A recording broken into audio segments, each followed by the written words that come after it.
कोशिश कर रहा हूँ। अगर नहीं खत्म हो, 2-3 लाइन बच गए तो देखा जाएगा अगले क्लास में। तो क्या चल रहा था, चैप्टर 7 है।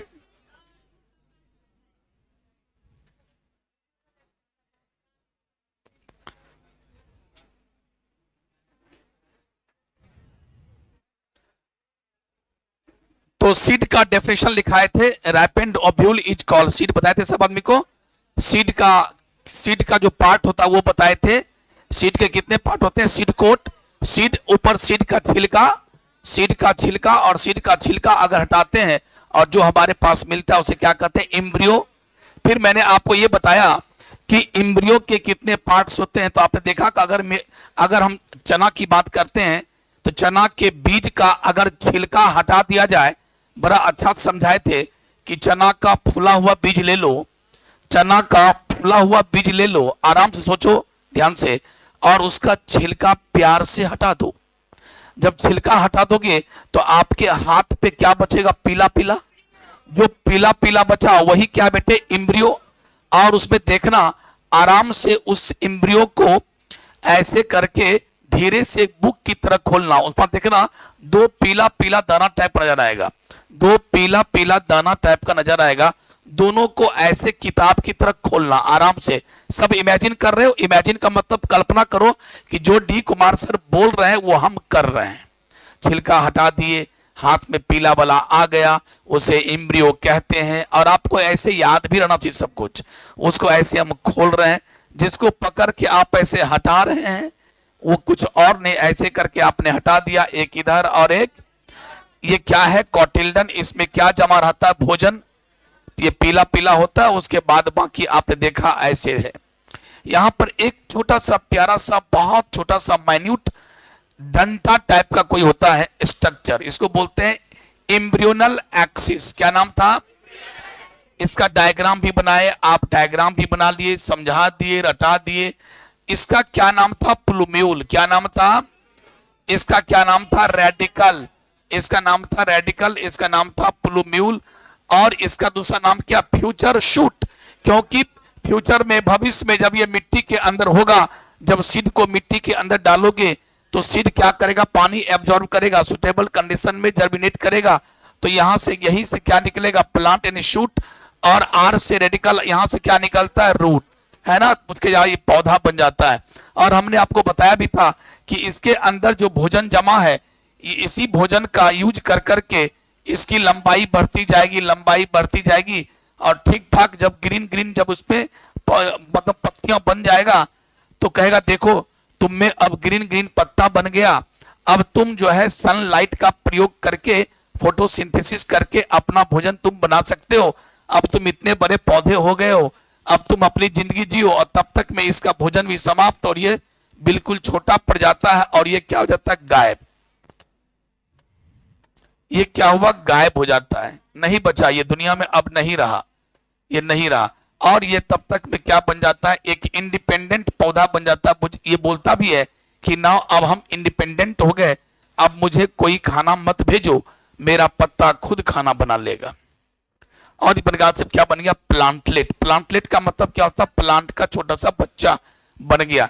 यानी सीडलिंग भी हम लोग कहते हैं, क्योंकि अभी अभी सीड से निकला है ये बच्चा, इसे सीडलिंग भी कहते हैं, सीडलिंग या प्लांटलेट, प्लांट का बच्चा। तो इस प्रकार से आपने कहानी देखा, और ये सारी कहानी हो चुकी है। एम्ब्रियो के बारे में बताए थे हम आपको। अब आज हमको चलना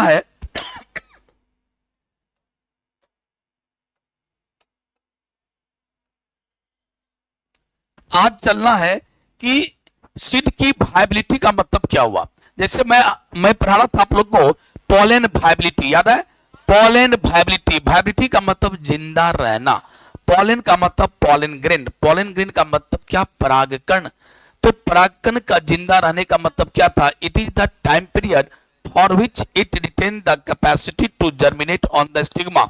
जब तक स्टिग्मा पर गिरकर इसे जर्मिनेट करने की कैपेसिटी होती है, तब तक बोलते हैं कि ये जिंदा है। जिस दिन मान लो कोई पोलन ग्रेन गिरा स्टिग्मा पर, कोई पोलन ग्रेन गिरा स्टिग्मा पर, मान लो गिर गया, अब इसके पास पावर ही नहीं है, पानी खींच नहीं पा रहा है, पानी खींच भी लिया तो अब ये पोलन ट्यूब नहीं बना पा रहा है। तो हम लोग कह देंगे देख भैया, ए पॉलन ग्रेन, अब तुम जिंदा नहीं रहा, तुम मर गया, क्योंकि अब तेरे पास ये क्षमता ही नहीं है कि मैं पॉलन ट्यूब बना पाऊं। तो अगर पॉलन ट्यूब बना पाया तो तुम कह दो भाई तुम वायबल हो, तुम जिंदा हो। वायबल माने जिंदा, उसी को हम लोग कहते हैं वायबिलिटी ऑफ पॉलन। और अगर तुम पॉलन ग्रेन, अगर तुम पॉलन ट्यूब नहीं बना पाया, तुम जर्मिनेट नहीं कर पाया स्टिग्मा पर, तो मैं सीधा सीधी कह दूंगा कि तुम क्या हो, अब वायबल नहीं हो, तुम अब मर चुके हो। लाइक दैट सीड के पास भी है। सीड को कब तक आप बोरा में और अपने कोठी में, घर में कब तक आप स्टोर करके रख सकते हैं, कितने साल तक, यानी कितना, मान लो कि किसी ने कहा कि हम 5 साल तक रख सकते हैं, 7 साल तक सकते हैं। 7 साल के बाद भी अगर हम बीज को मिट्टी में डालेंगे तो भी बीज मेरा क्या होगा, अंकुरित होगा, जर्मिनेट होगा और नया पौधा बनाएगा। लेकिन 7वां साल के बाद 8वां साल अगर प्रवेश कर जाए तो 8वां साल में बीज को डालो तो अब वो जर्मिनेट नहीं करेगा। मतलब क्या हुआ, अब बीज मर चुका है। कहने का मतलब क्या हुआ, आज हम लोग पढ़ेंगे सीड की वायबिलिटी। सीड की वायबिलिटी का मतलब क्या हुआ, it is the time period for which any seed retain the capacity to germinate in suitable condition. Suitable condition का मतलब क्या हुआ कि उसको पानी मिलना चाहिए, उसको क्या मिलना चाहिए, ऑक्सीजन मिलना चाहिए, और एक डेफिनिट टेम्परेचर, एक निश्चित तापमान होना चाहिए। ये 3 क्राइटेरिया फुलफिल होना चाहिए। निश्चित मात्रा में मिट्टी में पानी होना चाहिए, उसमें हवा यानी ऑक्सीजन होना चाहिए, और तापमान यानी टेम्परेचर ठीक ठाक होना चाहिए।